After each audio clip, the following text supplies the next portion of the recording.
Good morning students. आज मैं आपका 7 चैप्टर स्टार्ट कर रहा हूँ। कल मैंने आपको जो सीट सेंड की थी, इंटीग्रेशन की जो आइडेंटिटी की सीट सेंड की थी, आई थिंक आपने उसको लर्न किया होगा।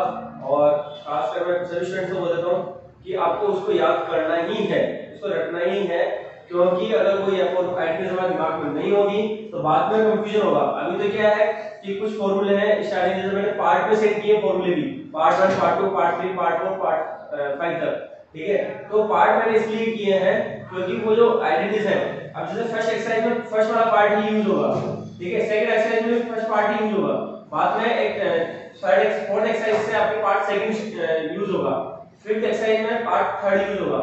ठीक है, लेकिन फिलहाल हमारे पास जो आइडेंटिटीज हैं वो हमें सारी याद करेंगे। और ये जो क्वेश्चन आएगा तो उसमें ऐसे लिखा हुआ नहीं आएगा इसमें ये वाली आइडेंटिटी यूज करो, हमें कोई सी भी आइडेंटिटी को आप यूज करनी पड़ सकती है। तो सारी आइडेंटिटी हमारे दिमाग में होगी तभी हम उनको यूज कर पाएंगे सही से। और तो अगर ये आइडेंटिटी दिमाग में है तो ये सबसे इजी चैप्टर है। अगर सारी आइडेंटिटी दिमाग में है तो सबसे इजी चैप्टर है, आइडेंटिटी दिमाग में नहीं है तो सबसे टफ चैप्टर भी यही होगा। क्लियर? आइडेंटिटी आपको याद करनी ही है। अब देखो मैं आज चैप्टर स्टार्ट कर रहा हूं एक्सरसाइज में 7.1। अब 7.1 में देखो फर्स्ट स्टार्टिंग में लिखा हुआ है find anti derivative. Anti derivative बोला है इसको ना, और ब्रैकेट में लिखा हुआ है इंटीग्रल। तो इंटीग्रल एंटी डेरिवेटिव मतलब एक ही है, और हम ये बोल सकते हैं कि जो डिफरेंशिएशन है उसका बिल्कुल अपोजिट है। ठीक है ना, डिफरेंशिएशन का बिल्कुल अपोजिट है। आइडेंटिटी से आपको दिमाग में क्लियर हो ही गया होगा। तो अब मैं इसके लिए क्वेश्चन है, इसमें लिखा हुआ है मेथड ऑफ इंस्पेक्शन वाले मेथड से आपको इनको फर्स्ट वाले क्वेश्चन को सॉल्व करना है। तो उसके आपको नीड नहीं है, हम डायरेक्ट फॉर आइडेंटिटी से आप सॉल्व करो। ठीक है, डायरेक्ट आइडेंटिटी जो हमने लिखी है उसी से हमें सॉल्व करना है। तो देखो इसका मैं क्वेश्चन करवा रहा हूं आपको, फिफ्थ क्वेश्चन करवा रहा हूं। हमें आइडेंटिटी से ही करना है, मेथड ऑफ इंस्पेक्शन से आपको करने की जरूरत नहीं है, हमें आइडेंटिटी से ही सॉल्व करना है सीधा सीधा। तो फिफ्थ क्वेश्चन है आपका sin 2x minus 4e raised to power 3x। ठीक है, देखो डिफरेंशिएशन में और इंटीग्रेशन में थोड़ा सा डिफरेंस क्या है कि हमारे पास डिफरेंशिएशन में इस तरह की आइडेंटिटी चेन रूल है। तो डिफरेंशिएशन में क्या है हमारे पास चेन रूल। कैसे? हम अभी मैं एग्जांपल लेता हूं, जैसे sin 2x² - 1 हम इसका डिफरेंशिएशन कर सकते हैं। ठीक है, हम इसका डिफरेंशिएशन कर सकते हैं। क्या होगा इसका डिफरेंशिएशन? sin 2x² - 1 डॉट, यहां से आपका इसका डिफरेंशिएशन करेंगे तो 4x और मल्टीप्लाई में आएगा। ये चेन रूल है कि पहले मैंने sin का डिफरेंशिएशन किया, सॉरी पहले मैंने sin का डिफरेंशिएशन किया तो cos आ गया, और ये वाला पार्ट एज इट इज लिख दिया। उसके बाद चेन रूल से हमने अब sin को भूल करके हम इस ब्रैकेट वाले पार्ट में डिफरेंशिएशन किया तो ये आया। लेकिन इंटीग्रेशन में ऐसा कोई रूल नहीं है। ठीक है ना, इंटीग्रेशन में आपका चेन रूल अप्लाई नहीं होता है। सो ये चीज दिमाग में फिट कर लेना, क्योंकि कई बार हमारे पास दिमाग में डाउट आता है कि हम उसको चेन रूल से सोल्व कर लें, तो चेन रूल से हम इंटीग्रेशन को सोल्व नहीं कर सकते। इसके अलावा फिर हमारे पास u * v एंड u/v, ये दो प्रोसेस और हमारे पास डिफरेंशिएशन में थे। ठीक है, लेकिन इंटीग्रेशन में हमारे पास u * v तो आएगा, ठीक है ना, सेवंथ एक्सरसाइज में आएगा, लेकिन वो अलग ही प्रोसेस है उसका। सेवंथ एक्सरसाइज में जो इसकी 7.7 एक्सरसाइज है उसमें होगा ये u * v, लेकिन उसको फिलहाल भूल जाओ। तो u/v और u * v हमारे पास ऑप्शन में भी नहीं है, ये समझ लो। ठीक है, u * v और u/v दोनों आपके पास ऑप्शन में नहीं है। तो ये सारे प्रोसेस हमारे पास ऑप्शन में नहीं है। तो हमें, और जब हमारा कोएफिशिएंट होता था किसी भी नंबर का, जो कोएफिशिएंट है वो उसका हम क्या करते थे, हम उसे मल्टीप्लाई करते थे उस नंबर से। ठीक है, जैसे sin 3x का डिफरेंशिएशन क्या होता है, पहले cos 3x और 3x का डिफरेंशिएशन 3 मल्टीप्लाई में जो x का कोएफिशिएंट है उसको मल्टीप्लाई में करते हैं। इंटीग्रेशन में इसका अपोजिट होगा, हम मल्टीप्लाई नहीं करके इस बार डिवाइड में जाएगा। जो कोएफिशिएंट है x का, जो कोएफिशिएंट होगा उससे हम आपको डिवाइड करना है। ठीक है, तो अब देखो क्वेश्चन देखते हैं, उससे आपका क्लियर हो जाएगा ये सब चीजें। अब देखो ये वाला क्वेश्चन है, इसका मुझे इंटीग्रेशन करना है x के रेस्पेक्ट में। तो मैंने इंटीग्रेशन का साइन आपको इस तरह से है, sin 2x - 4e raised to power 3x dx। यहां पे हमको dx मल्टीप्लाई में लगाना है। क्लियर? इंटीग्रेशन को हम जनरली i से रिप्रेजेंट करते हैं, तो यहां हम i ले लेंगे, i = this I equal to 0। पहले इसको सेपरेट कर लेते हैं। 2x dx minus integration of for e raised to power 3x dx। ठीक है, देखो साइन का डिफरेंशियल, साइन का इंटीग्रेशन, सॉरी साइन का इंटीग्रेशन क्या है, आइडेंटिटीज में देखो आप, साइन का इंटीग्रेशन जो है वो minus cos 2 minus cos x है। ठीक है, तो माइनस cos और ये 2x ही रहेगा और x का कोएफिशिएंट क्या है इसमें 2 है, तो इस x के कोएफिशिएंट से हमें इसमें डिवाइड करना है। ठीक है, डिफरेंशिएशन में हम मल्टीप्लाई कर देते हैं और इसमें आपको डिवाइड करना है। माइनस देखो 4 e रेज़ टू पावर, तो 4 का कोएफिशिएंट है तो कॉमन बाहर रहेगा। e raise to power 3x का इंटीग्रेशन क्या होगा, e raise to power 3x। Identities में देखो आप e raise to power x का कोएफिशिएंट इंटीग्रेशन क्या है, e raise to power x ही है और x का जो कोएफिशिएंट है, x का जो कोएफिशिएंट है 3, उससे हमारे को इसको डिवाइड करना है। और प्लस सी सभी इंटीग्रेशन, ये आपके इंटीग्रेशन के दो पार्ट है यहाँ पे हमारे पास, तो जो डिफाइनाइट और इनडिफाइनाइट,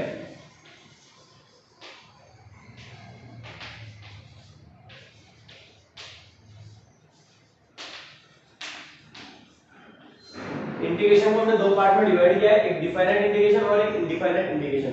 अभी हमारा इनडिफाइनाइट इंटीग्रेशन चल रहा है, ठीक है ना। स्टार्टिंग में हम जो कर रहे हैं वो इनडिफाइनाइट इंटीग्रेशन कर रहे हैं, बाद में आपके लास्ट दो एक्सरसाइज हैं, लास्ट में दो एक्सरसाइज हैं वो आपकी डिफाइनाइट इंटीग्रेशन की है। ठीक है, उनमें आपकी लिमिट लगी हुई होगी, उसमें क्या होगा, इस तरह से लिमिट लगी हुई होती है, ये होगी। उसमें डिफाइनाइट इंटीग्रेशन में प्लस सी नहीं आएगा, क्योंकि इनडिफाइनाइट इंटीग्रेशन में सभी इक्वेशन के साथ में आपका प्लस सी और चलेगा, सभी इक्वेशन में करना होगा प्लस सी। ठीक है, क्यों करना है, क्योंकि हमने देखा है कांस्टेंट का डिफरेंशिएशन क्या होता है, कांस्टेंट का डिफरेंशिएशन क्या होता है, जीरो। तो हम यहाँ पे जीरो साथ में हमेशा एज्यूम करके चलते हैं कि भाई जीरो यहाँ पे कांस्टेंट था जिसका डिफरेंशिएशन जीरो हुआ है, तो जब उसका एंटी डेरिवेटिव निकालेंगे तो यहाँ पे कांस्टेंट एक इंट्रोड्यूस करेंगे। ठीक है, सभी इक्वेशन में करना होगा ये, तो बस यही आपका इसका आंसर है। क्लियर, तो अब देखो और भी क्वेश्चन करवा रहा हूं मैं।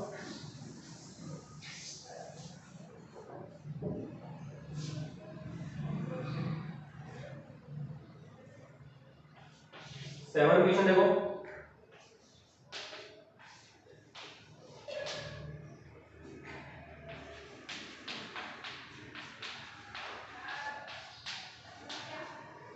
एक्स स्क्वायर ब्रैकेट में 1 माइनस 1 अपॉन एक्स स्क्वायर, तो इसका इंटीग्रेशन करना है आपको। देखो सबसे पहले सीधे सीधे ब्रैकेट ओपन कर देना, तो ये एक्स स्क्वायर माइनस 1 हो गया।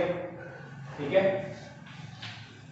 ये अगर यहाँ पे x से ज्यादा टर्म है, यहाँ पे अगर x से ज्यादा टर्म है, 2 या 3 टर्म्स है, तो इसको हमेशा आपको ब्रैकेट में ही लिखना है।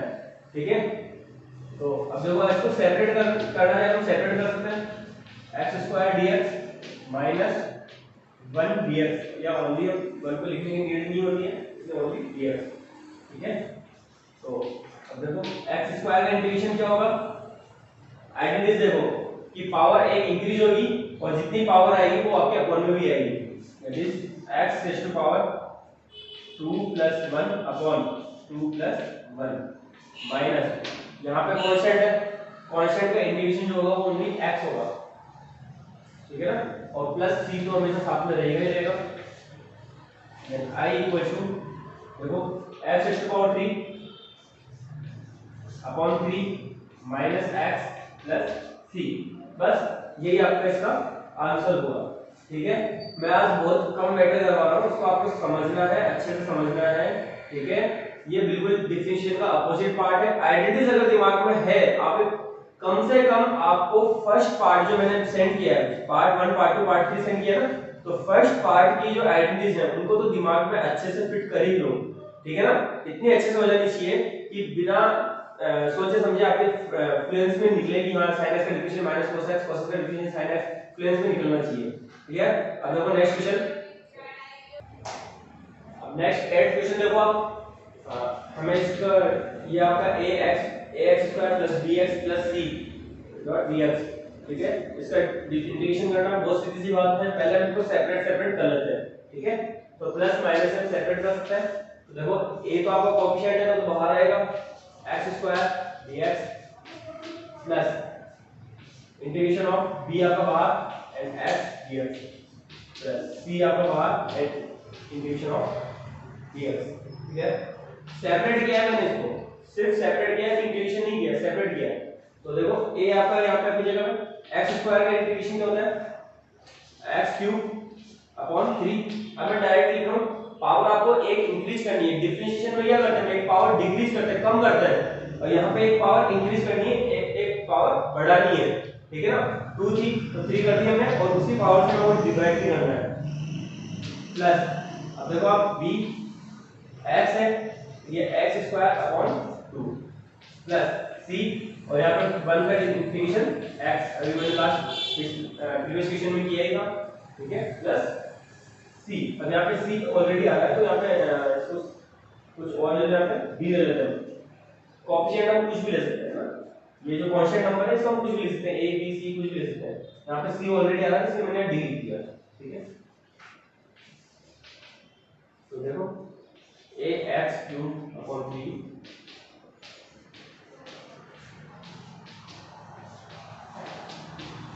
ये आपका क्या हमारा इसका आंसर है। ठीक है, मैं कह रहा हूँ कि फर्स्ट एक्सरसाइज जो है वो आप खुद भी कर सकते हो, बहुत सीधी सी एक्सरसाइज है। आइडेंटिटीज आपके मैं फिर से बार-बार रिपीट कर रहा हूँ, बार-बार मैं बोल रहा हूँ आइडेंटिटी अच्छे से याद कर लेना।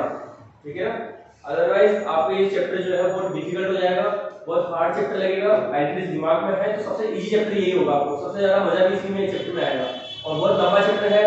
आपकी 12 एक्सरसाइज है, 11 7.11 और फिर मिसलियस बहुत बड़ी है, तो कम से कम हम लोग 15-20-25 मिनट चैप्टर में लगेंगे। ठीक है, तो इसको आप आइडेंटिटीज फिट कर लो दिमाग में, अदरवाइज आप बोर होने लग जाओगे चैप्टर को पढ़ते पढ़ते, अगर आइडेंटिटीज दिमाग में नहीं होगी तो। अब क्वेश्चन देखो आप नेक्स्ट, इसका मैं 10 क्वेश्चन करवा रहा हूँ।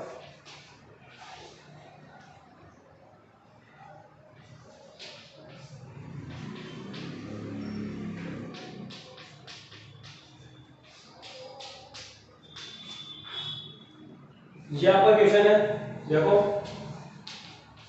सबसे पहले इसका स्क्वायर ओपन कर लेते हैं, ब्रैकेट ओपन कर लेते हैं, तो क्या हो जाएगा a² plus b² minus 2 into this.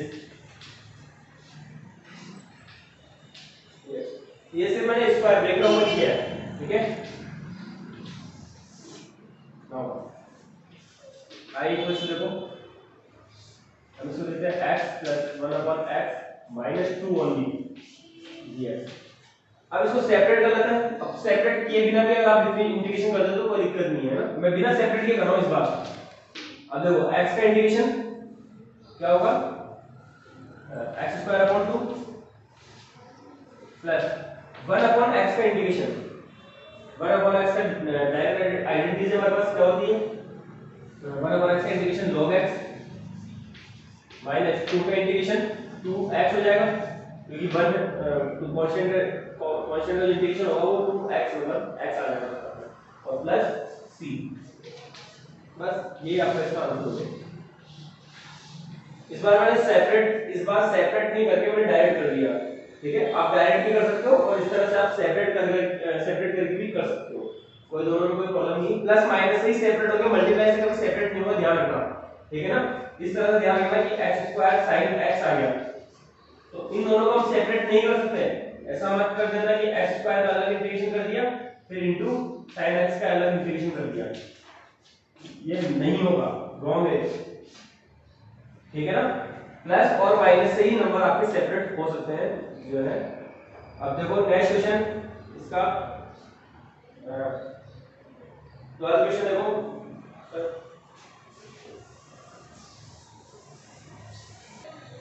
अब देखो ये 12th question, x³ plus 3x plus 4 upon root x। ठीक है, इसका हमें इंटीग्रेशन करना है। सबसे पहला काम तो आपको ये इस रूट x से इन तीनों को हमें इंडिविजुअली डिवाइड करना है। ठीक है, देखो x³ है और अपॉन में हाफ है, तो ये कितना हो जाएगा, ये आपके x³ है और अपॉन में x⁴ है, तो कितना हो जाएगा x⁴ माइनस 1/2, और क्या लिख सकते हैं उसको 5/2 लिख सकते हैं, तो इसलिए मैं डायरेक्ट यहाँ पे 5/2 प्लस देखो 3x की पावर ऊपर 1 है अपॉन में 1/2 है तो 1/2 लिख जाएगा माइनस होकर के प्लस ये 4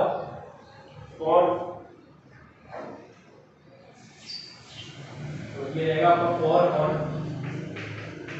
रूट x ये ठीक है 1 अपॉन रूट x का इंटीग्रेशन मैंने आपको डायरेक्ट जो स्पेशल फॉर्मूला है सब कुछ अलग फॉर्मूले जो मैंने आपको लास्ट में लिखा है फर्स्ट पेज के लास्ट में जो फर्स्ट पेज है उसके लास्ट में जो लिखा है मैंने एंड वो 1 अपॉन x और sorry 1 upon root x and root x के दो इंटीग्रेशन आपको मैंने अलग से सेंड किए तो अब देखो अब इसका सॉरी डायरेक्ट इंटीग्रेशन कर रहा हूं मैं चलो एक बार सेपरेट कर लेते हैं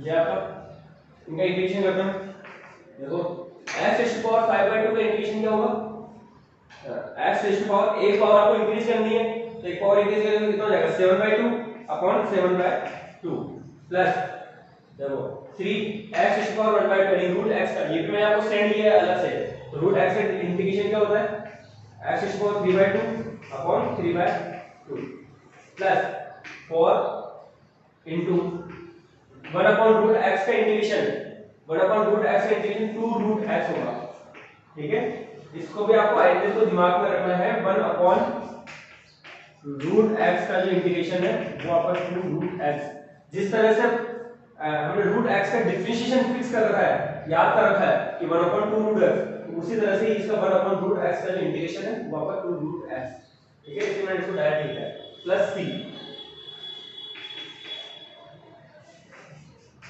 देखो इसको ऊपर कर देते हैं 2 upon 7 x raise to power 7/2 plus 3 से 3 कैंसिल ऊपर जाएगा भाई 2 x raise to power 3/2 plus 8 root x plus 3 बस यही आपका इसका आंसर है फाइनल आंसर यही है क्लियर अब देखो आप इसका 11 13 क्वेश्चन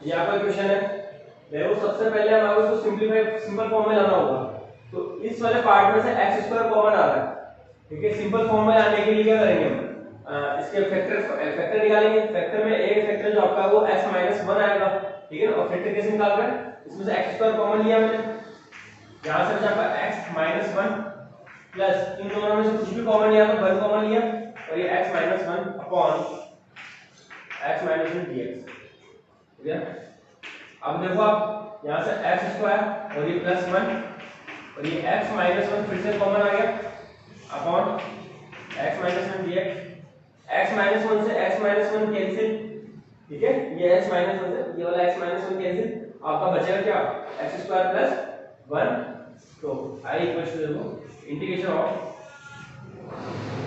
x² + 1 dx अब तो हम इससे सिंपल से इंटीग्रेशन कर ही सकते हैं x² का इंटीग्रेशन x³ अपॉन 3 प्लस 1 का इंटीग्रेशन x प्लस c ठीक है तो अब देखो आप इसका जो है पहले सिंपल फॉर्म में लाना जरूरी है उसके बाद हम इसके चलो तो ठीक है आपको मैंने जैसे आपने देखो 13 क्वेश्चन हो गया हमारा कंप्लीट अब इसी तरह से आप इसका 14 क्वेश्चन 15 क्वेश्चन कर सकते हो 16 भी कर सकते हो लगभग आप इसके सारे क्वेश्चन कर सकते हो मैं एक दो क्वेश्चन और कल करवाऊंगा ठीक है अब जितने आप क्वेश्चन कर सकते हो इस एक्सरसाइज के आप करोगे प्रॉब्लम आ रही है एक बार ही आप 10 बार मुझे वापस रिप्लाई करो व्हाट्सएप रिप्लाई करो पूछो आप नहीं पूछोगे तब तक मुझे कुछ भी पता नहीं चलेगा कि आपको समझ में आ रहा है या नहीं आ रहा है ठीक है अभी डिफिनिशन जो हमारा चैप्टर कंप्लीट हुआ उसके भी एटलीस्ट आप अभी तक उसके भी कोई क्वेश्चन नहीं आ रहा तो वापस उससे भी पूछ सकते हो ठीक है ओके थैंक यू